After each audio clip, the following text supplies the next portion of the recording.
Welcome to Penrose Learning, where we make understanding easy. You start now, power the Ultra off and remove the band so you have clear access. Once done, set the watch on an ESD mat and keep small trays for screws. This prevents loss and confusion later. Use a suction cup and plastic pry to lift the screen gently because metal picks can shatter the glass. Make sure to use the right Torx or tri-point driver. Forcing the wrong bit strips heads and lengthens repair time. Once opened, disconnect the battery connector first. You want the power isolated to prevent shorts while you work. Then, use a plastic spudger to release ribbon cables. Lift from the connector, not the flex, because tearing the flex destroys the part. Remove screws holding the motherboard or battery.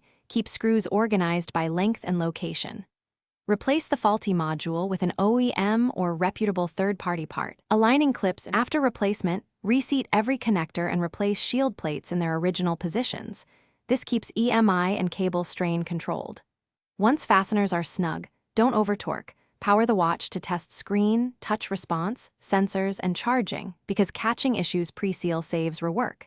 If everything works, apply new adhesive and close the display. If something fails, check connector seating, measure battery voltage with a meter, and inspect for bent pins. Those 3 checks solve most.